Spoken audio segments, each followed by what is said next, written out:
Well, welcome back, my friends, to the Mail Right Real Estate Agent Podcast Show. And we're going to call this a bonus episode because I was so inspired to get our next guest on that we're actually inserting this in between our regular programming. I'm welcoming to the show today Mr. Greg Hague, who some of you may know from the Stop Zillow movement, and many of you may not know. And that's why I wanted Greg on here, because this is truly a movement. This is not about sour grapes, just shaking our fist at Zillow. There's much more behind this, and I felt Greg needed a platform to discuss this with our audience so that you had a better understanding. Greg, welcome to the show. Hey, my absolute pleasure. Thank you for having me. Greg, before we get started on our discussion, maybe give people a little background about who you are, what you do, your qualifications. You're certainly much more than I was expecting when I first met you. So please share a little about yourself. Well, that's very kind of you to say. Very kind of you to say. I grew up in the business in Cincinnati, Ohio, because my dad was in real estate and was successful in real estate from nowhere. He was a fighter pilot instructor in World War II, got out of World War II, had absolutely no money, no connections, had grown up. His father died when he was young. And so he was looking for opportunity, married to my mom before I was born. And he got a job got his real estate license, which back then, I think it was either no test or a short test, and you picked it up at like the local drugstore kind of a thing. And he got his real estate license and just worked, the cliche, worked like a dog and had a lot of success, started his own real estate firm. And because of that, real estate was everything to him. It just gave him and our family a life that he had never even imagined. So the reason I tell you that is because every night at the dinner table, starting when I was like 7 or 8 years old, conversation real estate. And my dad was intent that I would learn everything, starting with the definition of real estate. Like word for word, if you don't get it perfect, you say it again. And it amazes me sometimes, so many people in real estate, if you say, well, what exactly is real estate? Can you describe, what real estate is? They don't really have it down pat. So I grew up in that environment, was fortunate because of my dad's success. And I also worked to be able to go to college, go to law school, become an attorney. But I stayed in real estate. And over the last many years, I started selling real estate, worked very hard, had very good training from my dad and other people, became number one in my state in selling, then built a series of several real estate firms over the years, one with 121 offices and 4,000 agents, and built those firms. And then I went into coaching and training over the last 5, 6, 7 years. And I've just loved my life. Real estate has given me and my family a life of freedom and a life of opportunity. And quite frankly, the reason I'm doing what I'm doing is I fear that in the years ahead, in the very few years ahead, that may go away. Well, and I can relate to your story because I myself am a third generation realtor. I grew up in it too. So although I resisted it in the early days, I didn't want to go into the family business. It eventually just captured me, and I fell in love with the business, and been doing it for about 18 years. And so I agree with you in the passion for it, because it's more than just a job. This is a career that has given my family opportunities that we've never realized in another industry. So what I want to start off by talking about here is, okay, and I'm going to admit something to you and to our listeners. When I first heard of Greg Hague and the Stop Zillow movement, I thought, oh, another agent that's just railing against the big Zillow machine. Good luck with that. Having done no research on you, not bothered to even investigate it, just made up my mind. Then I met you. Then I heard what you were doing. Then I went on the website. Now, I might sound like a convert, but I got behind the movement. Good. I love that. All right. Yeah, I contributed to it. Thank you. And here's why. And I want to set this up for you to talk about, because first of all, it's not just about stopping Zillow. It's about reclaiming what we inevitably gave away through a series of unfortunate events over the last few years as realtors and as an association, NAR. And it's just about taking back and taking ownership of what we once had ownership of, in my mind. And it's beyond Zillow. This is also addressing the Redfins of the world, and the Purple Bricks, and all the other discount brokerages that are showing up, and typically do show up in a market like we're in right now. But let's talk about it. How did you get started, and how did it go from this idea to you actually to inception? You bet. Well, first of all, it isn't. We do have the URL and the movement Stop Zillow. And that has been often misinterpreted because it really, as you said, isn't about stopping Zillow. What it's really about is having an alternative to Zillow. So let me talk about that. Please. I believe that, first of all, what got me started with Stop Zillow, it's kind of a fun 1-minute story, is I'm doing my thing. I own two real estate firms here in the Phoenix area. I'm partners in one and own the other one outright. It's my luxury home firm that I've had for 15 years. I'm teaching my son, my youngest son, who's also an attorney, how to sell real estate in the luxury firm and help build that. I have an amazing team. So my life is good. I love my life. And then Zillow came out with instant offers. I mean, I just saw the news. They came out with instant offers. Right. Now, most of your listeners probably know, but if they don't, Instant Offers is a program that Zillow launched on May 22nd of this year, where they lined up 15 institutional investors. And the program that they push out, they started it in 2 markets, Las Vegas and Orlando. And that is that, hey, they're marketing to home sellers now. Home sellers, hey, if you're thinking about selling your home, check out our instant offer. Go online, put in your name, put in your address, put in some information on your home, and you'll get a quick instant offer from Zillow, from a Zillow investor. And so with Zillow's power, we gave Zillow this, by giving Zillow our listings, we gave it enormous power. I thought, my gosh, I don't believe this. We give Zillow our listings. That is what empowered it. It would be nothing more than a little Zestimate website where you go in and get some corny AVM, automated valuation model. Zestimate. That's all it started. That's all it would be without us. And now it's trying to take our listings away. I mean, I'm thinking, you got to be kidding me, because right away, when I looked at the program, I said, OfferPad does this, Open Door does this, HomeVestors does this. Good for them. This isn't what that is. This isn't really Zillow offering to buy in the homes. Zillow lined up these 15 investors, and they are buy low, sell high investors. That's what they do. Fair enough. It's a free world. It's a competitive world. But the idea is, how many home sellers have you ever listed who said, I want to take a wholesale price, and oh, by the way, I want to pay an 8 or 9% commission on top of it, and I don't want you to do a thing, because that's what instant offers is. Right. You get an offer. It's obviously wholesale. They have to pay closing costs, pay carry costs, endure risk cost, and make a profit. So they're not going to pay you retail. They obviously have to pay you profit spread risk, closing costs both ways, everything. And there's an 8 to 9%. Typically, I understand 9%, but it's always 8 to 9% service fee on top of that.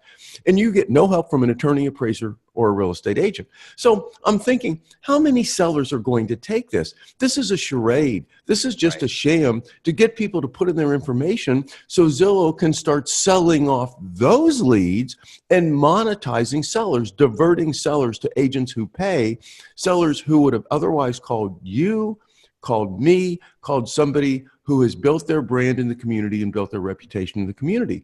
And I just thought, this is just, excuse me for saying it, this is just crap.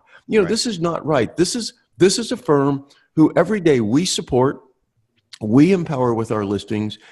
It's made, I think the statistic I saw was it brought in $600 to $700 million in lead generation fees, essentially using our listings to attract buyers that it sells back to us.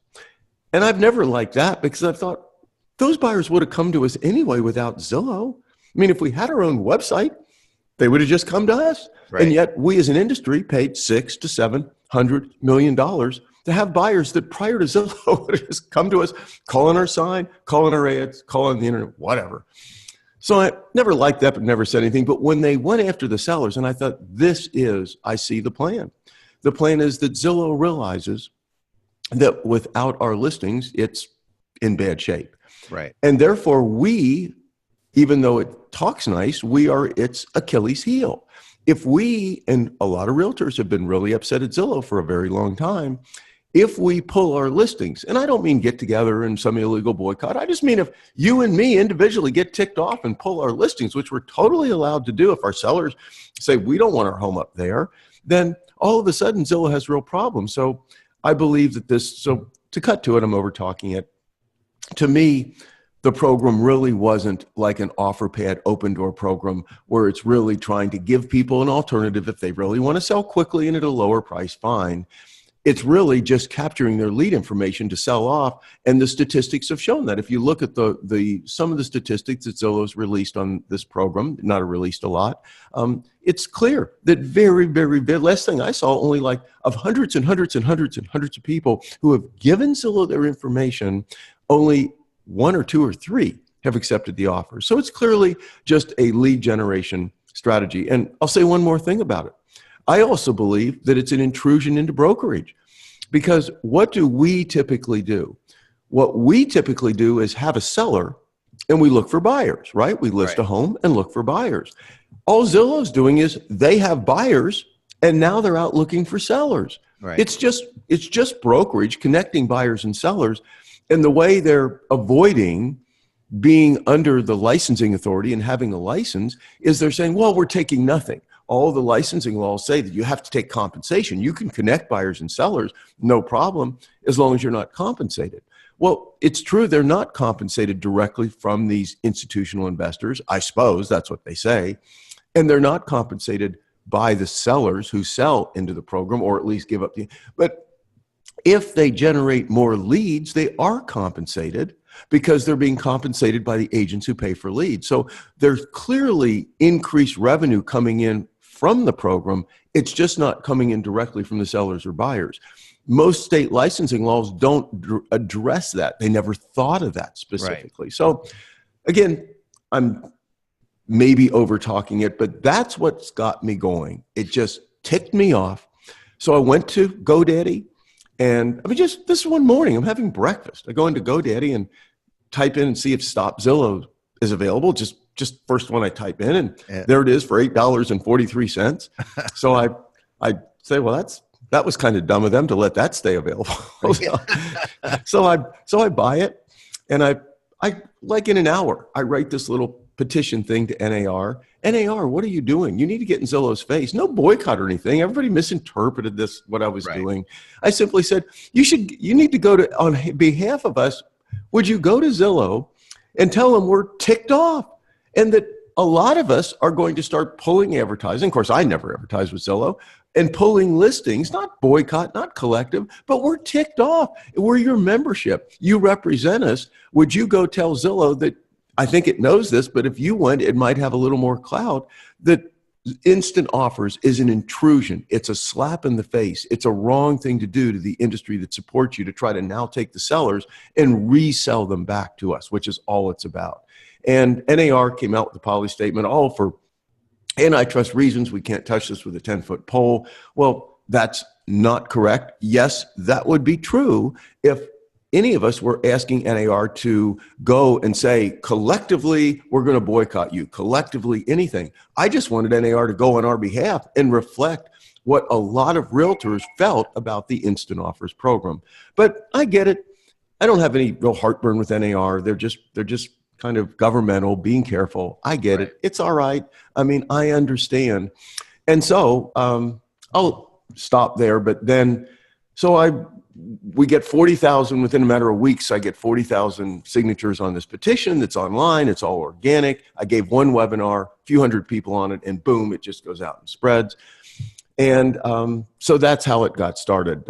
As you know, and I'll talk about it when you're ready, I've taken it from a negative to a positive, because it does no good to just continue to moan, groan, complain, Zillow's bad, horrible Zillow, all this stuff. I don't live my life that way. I never have, not going to. But that's how it got started, in answer to your question. Well, then let me make a couple of comments on that, because I agree with what you're saying, because I have always said to my clients that Zillow's not in the business of selling homes. They're in the business of selling leads and selling advertising. And what is the cheese they put on the trap? It's Zestimates and now these instant offers. And as you alluded to, it's more or less a way of capturing more lead contact information that they just resell to lenders and realtors. Yes. They themselves have agreed that their information's not accurate. And I think we can all agree that 10 years ago, if you said the word Zillow, nobody knew what the heck you were talking about. Now, the problem as an agent for me is that they take Zillow as Bible and verse. They think Zillow is more accurate than anything else that we do as agents. And that's, I want to stop myself and just say what you were stating too is there's room in this industry for Zillow. And we're not saying kicking Zillow out. It's just more taking back control of what we've given too much away of to the Zillows of the world. And we're not limiting this to Zillow. They're just, the big elephant in the room that we're talking about. But well, if I could just comment on that. Yeah. See, I think that when we gave up our listing feeds to these third-party companies, right, we did it. I wasn't in the room when those decisions were made, NAR, MLSs, but I'm sure that the tech companies like Zillow came to our leadership and said, look, you're real estate guys, we're tech guys. We can build platforms that will help you sell your homes, generate more buyers, be good for your agents, and oh, by the way, we won't charge you to upload those listings. And I get that. Had I been in the room, maybe I would have gone for it too. So I'm not even going to throw the people who made that decision under the bus. But in retrospect, I believe that was one of the biggest mistakes in business history because what these companies did, not just Zillow, is they really didn't build platforms, as you correctly pointed out, they really didn't build platforms designed to sell homes as much as use homes to generate buyer leads that they sold. right, I mean, any platform, think about this. Take one example. If you're building a platform really designed to sell homes, would you really, next to a seller's asking price, would you really post an automated valuation that is less than the seller's asking price? Right. You think about this. Right. If you listed a home or I listed a home and we ran a magazine ad on it and we said, here's the seller's asking price. And oh, by the way, let's say it's 1.2 million. I think it's worth $1 million. And I posted that next to it. Right. I'm the listing agent now. I think my seller's out of line. I think it's worth $1 million. I'd lose my license. Like, that would be just no brainer. Arizona Department of Real Estate would come up and pick it up off the wall and say, you don't even get a hearing. That's so stupid. Yeah. And yet Zillow's platform, as everyone knows, does that. And in addition to, of course, posting pay for leads agents next to properties, and you can ask buyer after buyer. I have two of my team members are going to be first-time home buyers. They didn't understand when they look at homes and are looking at homes on Zillow that those agents posted next to those homes have never even seen those homes. They don't know that. Right. So my point is not really dinging on Zillow as much as if you were designing a website to sell homes, truly designed to service our sellers as professionals, you'd never design that website.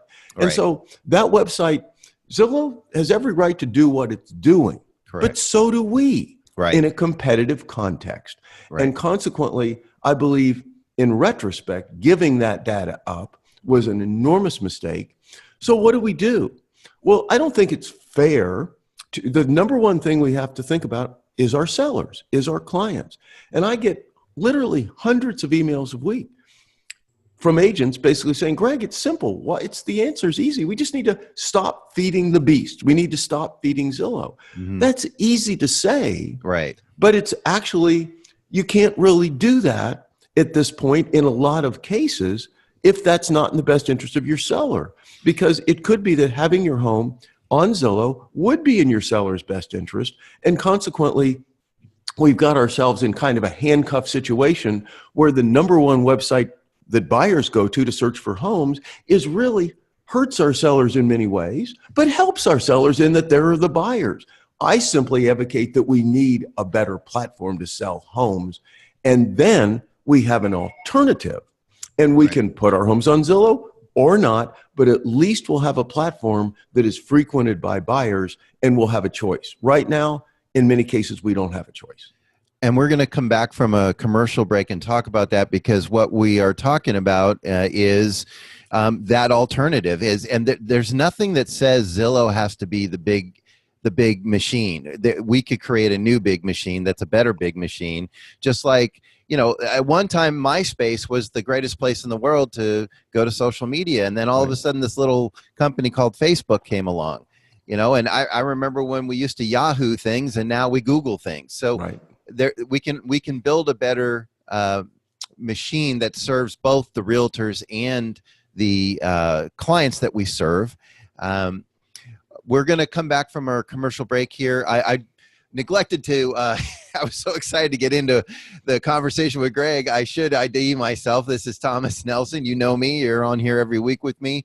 Jonathan's off this week, dealing with some stuff. So he allowed me to do a couple shows here on my own and bring in some guests that I felt were important for our community to hear from. We're going to pause for a quick commercial and come back and talk more about this new platform with Greg Hague. We'll be right back. We're coming back from the commercial break, and we're going to dive right back in with our special guest, Greg Hague, on this special edition of the MailRight Real Estate Agent Podcast Show. Greg, let's talk about the platform. As you said, let's talk about the positive. Agreed. And that's really what it's all about. And when you heard me speak, I think you would agree that most of what I talked about was the positive. That's right. I mean, honestly, had you just stood there for an hour and a half and railed against Zillow, I would have walked out, because it's like, okay, we all have our Zillow stories, but what's the solution? Exactly. And so what I believe and what I'm doing is that we as a profession need our own website. I mean, think about this. This is a profession that sells homes.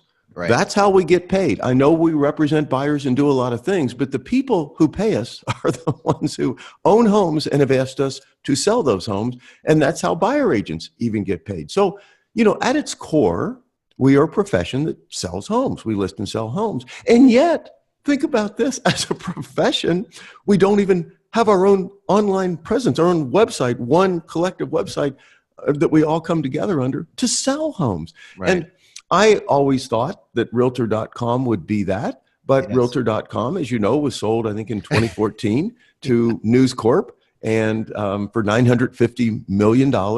And I won't even comment on that. It's just like, don't get me started. I mean, I don't know who was in the room on that one, but that is gone, and I doubt that Rupert Murdoch is anxious to give it back. Right. So I believe we need to do this.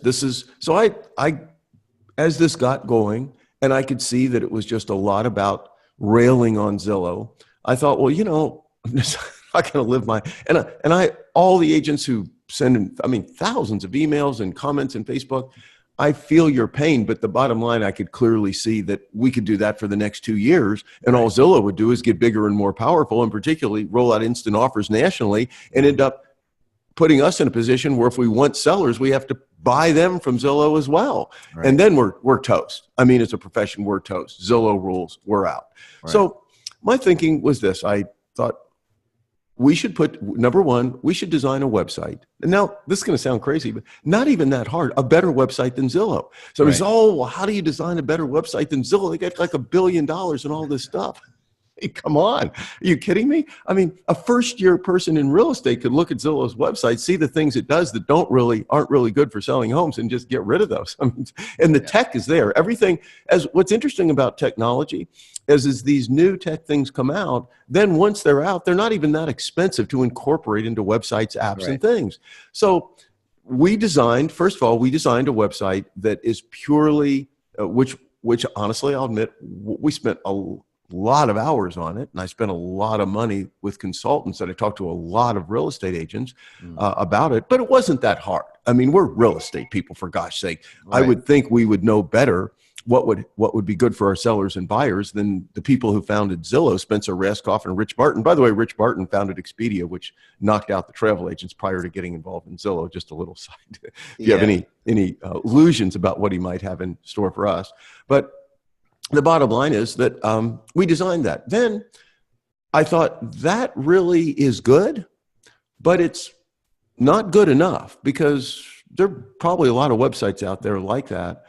We need something. We need something different, something creative that would give us an edge because the whole idea of the website is to attract the buyers. If we have the buyers collectively as a profession, if our website that we own, and I'll talk about that in a minute, how we collectively would own this, not NAR, we. Right. That if we have a website that we collectively own as a profession, where you're an owner, I'm an owner, we all have stock, we're owners, we have a board of directors, we have a board of directors that hires the employees that run it so that the owners and the board and the managers are all real estate people. They understand real estate because what we're doing now, probably we would be doing different things in 5 years, 10 years, 20 years, 30 years, 50 years when I'm long gone.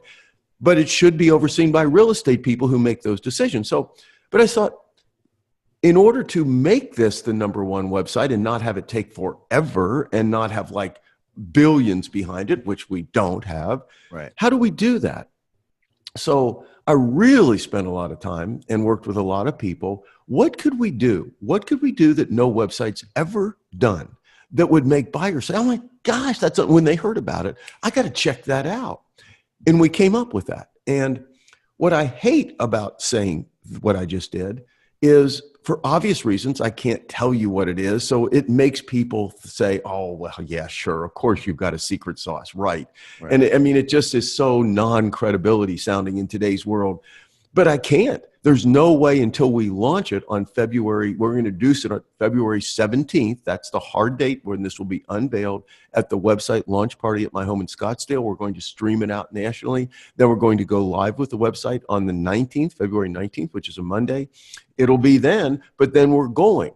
And we're also filing a provisional business methods patent on this. It's so good. So we really do, in addition to having a wonderful website to sell homes that doesn't have the pimples and blemishes that many of them do, not just Zillow, that many of these third-party websites do because they're lead generation websites. Right. We have something that when buyers hear it, they're going to be all over this. So the plan is we have a crowdfunding campaign going, and you can look at that at plan2saverealestate.com, just plan2saverealestate.com. Okay. We've raised a little over $200,000 in a few weeks, and the goal is 1.1 million. But I want to be crystal clear. I'm building the website. And, crowdfunding, every day we bring in more money. On February 16th, that's when the crowdfunding campaign ends. Whatever we've brought in will defray expenses, but I'm putting the rest in. I'm going to build out the website, going to build out the marketing. I'm going to do this because real estate has given me the great gift over the last 50 years. This is my 50th year in real estate, has given me the freedom and the net worth to be able to do something and give back. And I believe in this so deeply. I'd love to have everybody's help.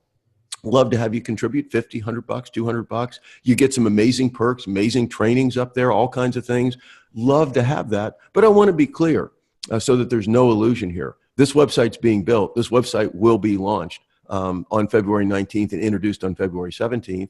And when you see what it is and when you see what buyers are going to see when the ads go live on Monday, well, I think you're going to say, wow, no, this really was something special. So the goal then is to roll it out on the 19th on a test market basis and let all the crowdfund contributors will be the first to be able to demo it, try it, see the commercials, use it, do some marketing on it, show and prove that it attracts buyers for per dollar spent on marketing, that it attracts buyers 2 to 3 times better than any website out there. So we don't need as much as a Zillow or a Realtor.com or a Trulia, that we can generate more buyers on less money. Then once everybody's kicked the tires, tried it, sees it working, then we plan to do what's known as a Regulation A plus securities offering, which allows us, it's a expedited kind of, I say in layman terms now, it's like an expedited IPO where we can raise up to $50 million a year right on a website, sell ownership, and that's where you come in. Every realtor and every licensed agent and broker in the country will be allowed to go in and $100, $200, 10,000, I mean, whatever, it doesn't matter, to be an owner, to become an owner, so that but nobody has to. It's not like somebody should have to be an owner in order to use the website. I would think those who are owners get to use it for free, and those who don't probably pay a small subscription fee only when they see it working. They say, oh my gosh, this is generating so many buyers for me. I mean, paying a few bucks a month is like totally worth it. And it's the subscription fees from the non-owners that would continue to drive the marketing. But I believe we can raise $50 million. I think that will be a no-brainer. I mean, if 1 out of 10, 1 out of 12 realtors invest a few $100, there's 50 million. And launch the national marketing, and essentially over a period then of time, turn it over collectively control to the real estate industry. I mean, I'll finish by saying I'm 69. I'm not doing this for me. I don't need this in my life. I don't need to be working night and day like I am. I feel like, though, I don't know, some confluence of events. You ever felt like something was, and I mean this sincerely, bigger than you, that you just kind of got in the middle and all of a sudden there you were, and how do you not do this? And I haven't flown my plane, ridden my motorcycle, played the drums, done any of the things that I enjoy doing. I've done nothing since this started but work 7 days. I'm not looking for hearts and flowers, but I just believe that this is something that maybe it was my calling. Growing up in the business, starting with my dad, kitchen table, this is just, I was destined to do something that will make a long-term impact positive on this industry. And I'll finish simply by saying, once we get that going, if it does everything I really believe it will, it's not about stopping Zillow or killing Zillow. It's simply a matter of then every real estate agent in the country will have an alternative to Zillow. Will be able to talk to their sellers about, do you want your home on Zillow too? Obviously, we're going to put it on our website, but do you want your home on Zillow too? And then it's the seller and the listing agent's decision, and what happens, happens. Well, and it's a good dialogue to have too, because that's been a dialogue I've had with a lot of my sellers.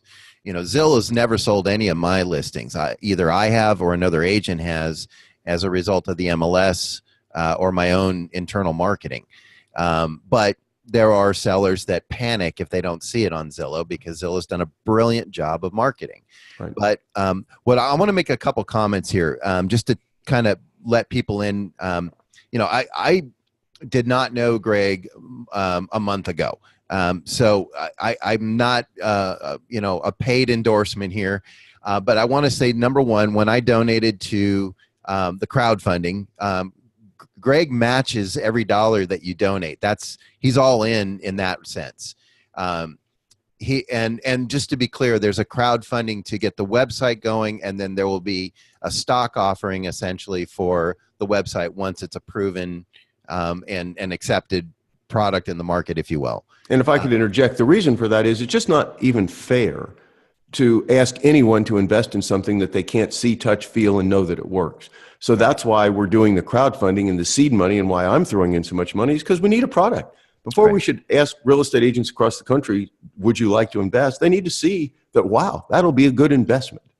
Well, and that's kind of a great anti-Zillow method, because Zillow asks you to invest before you've got a proven lead system. True. So it's kind of funny. But and the other thing, and you were modest about this, but and that's another thing that people should realize is, I mean, you could not sell another house the rest of your life and be just fine in your lifestyle. So this is not something you're doing to get rich off of. This is because you're already a wealthy man. So this is something because of real estate, because of entrepreneurism. Right. And this, by the way, my wealth has come from grassroots, selling real estate and owning real estate firms, teaching real estate agents how to sell real estate, not through buying and selling and flipping and land and development or building or any of that. My wealth has come through grassroots, selling real estate and helping agents sell real estate. And that's so what I don't want to see go away. And I believe in a world, think about this. Travel agents had great businesses, many of them thriving, wonderful businesses. They could have preserved that if they had come together under one umbrella before Expedia took them out. They had the travelers, they had the loyalty, and they had the knowledge. What they didn't have is someone to bring them together. Right. No one brought them together. Same with bookstore owners. Are you kidding me? They had the books and they had the list of everybody who loved books. I used to love going to bookstores, the big ones like Barnes and Noble and the little cottage bookstores.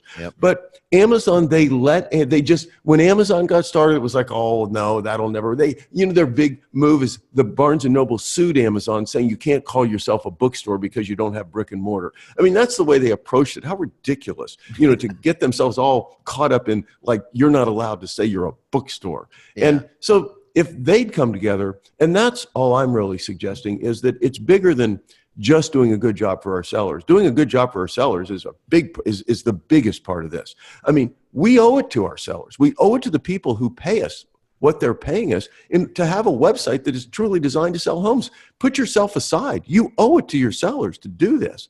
But on top of that, we are facing challenges from Purplebricks, Redfin, Zillow's instant offers, these major corporations who have millions in marketing. When I gave that talk, and I think it was the one you were at, Thomas, I think that was the one where an agent stood up in the room and said, I've just lost 2 listings to Redfin. Yes. And you see, what I talked to her about after the meeting, I said, have you ever competed against an agent who charged less than you? And she said, oh yeah, all the time over the years. And she said, I've generally won because I have such a good value proposition. I said, that's my point. You didn't really lose to Redfin's 1% commission, list commission. You lost to their marketing power. Right. That's the problem that we better see, and better see it fast. Right. We're not going to lose to Purplebricks, Redfin, and Zillow's Instant Offer because of those programs. There's always been those kinds of programs around. There's always been people that'll buy your home for wholesale, for gosh sake. There's always been realtors who charge less than other realtors. That's competition, and that's good. But what there hasn't been is we've always individually, the way this business has always been, is we have individually competed with ourselves for listings. Then once somebody gets a listing, we help each other sell it. We come together and help each other sell it. Such a cool business. Now it's no longer that. We're not just competing against each other for listings. The playing field is no longer level. I'm going out and you're going out and competing against a company like Purplebricks in LA out of the UK with $60 million in marketing to push their $3,400, I think it's $3,400 flat fee commission. My point is, it isn't their $3,400 flat fee commission. It is their $60 million that is the problem. Yes, and we need to collectively come together under one umbrella website so that I guess the best way to say it is that we come together collectively, which gives us each more strength individually. When I'm out on a listing appointment competing against I respect Redfin. I know there's a lot of heartburn, this and that. Those guys are smart. They're a real estate firm. They didn't use our listings like Zillow to turn around and take advantage of us. They've built that firm from grassroots. I talked to one of their founders when they first got it started. The bottom line is I noticed a lot of heartburn. It's not the model I'd be doing, but my point is, okay, good for them. We need to learn to compete with the Redfins of the world. Right. We shouldn't grouse about them. We need to learn to compete with them, but we will lose if it's me or you competing with them, with Redfin individually. So a seller's choice is, should I list with Thomas or should I list with Redfin? Because they don't think about it like an individual agent. They think about it Redfin. Right. You're going to start losing more and more. But if we come together under one umbrella so that when I go in on a listing appointment, I point out that I am part of this, not Redfin, and I'm not Purplebricks, and I'm not this. I'm part of a group of independent real estate professionals under the website that generates more buyers and has more buyer activity than any other website. When you list with me, you get that. And if you list with Redfin, you don't get that. All of a sudden, it levels the playing field. Well said. It's probably the biggest challenge we have right now is communicating our value and doing it in a way that collectively makes an impact the way Zillow and Redfin can make an impact. So that's why I'm behind your movement. I'm behind the site getting built. I hope people listen to this and investigate it on your own. We're not trying to make up your mind for you folks. We're just trying to give you a vehicle in which to explore this and make up your own mind. But if you're a licensed agent, you may want to consider this. And if they do want to learn more about it, Greg, what's the best way to get a hold of you or to find out more about this movement? So first, I want to make my pitch, my plea. Yes. Go to plan2saverealestate.com, plan2saverealestate.com. That is our crowdfunding site. And for example, if you contribute $50, you get the perk towards this website. The perk you get is my luxury home course that is one of the most popular courses in the country. It's the most recommended real estate course on LinkedIn. It's how to list and sell luxury homes. And what you learn, by the way, is enormously helpful at listing and selling other homes. It's been my most popular course. You can't buy it anymore. I didn't want anybody to ever think that what I was doing was to cross-benefit my training company. So you can't buy my training anymore. I'm not doing that. I'm just doing this. But if you contribute $50, you get that $297 course for free. So it's $50 and it helps this good cause. If you contribute $100, you get that plus Kevin Ward's new How to Have a Personality in Real Estate course. And if you know Kevin, he's amazing. He's so cool. It's his newest course, 204. So the point is, plan to saverealestate.com, make a contribution. And you get amazing perks. And here's the thing. I'm not asking for a lot of money from anyone. I don't want this to be that. I would like everyone to just pitch in a little to basically say, Greg, yes, I care. I believe in it. I love the cool perks. $50, $100. I can afford that. I can give up one dinner out. I can make that work in the budget. That's what I'm looking for, is for a lot of you to go to the website today, whenever you see this, and then leave a comment and say, we're behind you. I'm behind you. I got to go back and sell real estate. You get this done. Right. That's what we want to see. Well, and if they click the Stop Zillow, it takes them over to same place. It's other place. StopZillow.com, same place. I am no longer going to rail negatively against Zillow because it's a waste of time. Right. So if you go to StopZillow.com, StopZillowToday.com, plan to save real estate, it all takes you to the crowdfunding, because all I'm going to focus on, which is what I've done most of my life, is something positive, is a solution, not to sit and continue to complain about the problem. Well, and you get to contribute to a game changer for our industry. And as Greg said, he's at the helm, so it's not like you have to do a ton of extra work. You get some great perks when you donate. I can vouch for that. I got them when I donated. And again, Greg matches you dollar for dollar. So he's in for a penny, in for a pound on this. I hope you join us on this movement, folks, because it is the future of our industry at stake here. I hate to sound doom and gloom, but I'm taking it that seriously. And I appreciate you, Greg, for being our leader on this. And I hope a lot of people get behind you, as I have, and a lot of the people at my company at Big Block support you. I really appreciate being on the show. Thank you, Tom. Thank you. And one more time, just give yourself a plug. How can people reach out to you?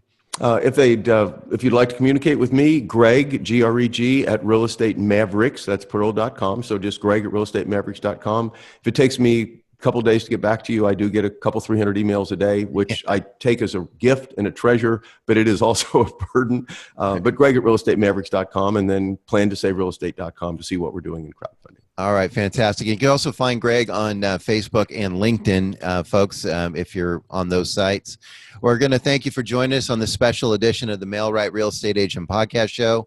Greg, thanks again, and all the best to you in this movement. You've got my support and a lot of other people behind you. I've been blogging about you on Active Rain, so I'm trying to bring more attention to this, and hopefully this podcast will do the same for you. I know you got to go because you're going to meet with the powers that be at my company, so I'll let you go. Thanks for being here, folks, and we'll see you again on the next episode of the Mail-Right Real Estate Agent Podcast Show. Thank you, Thomas.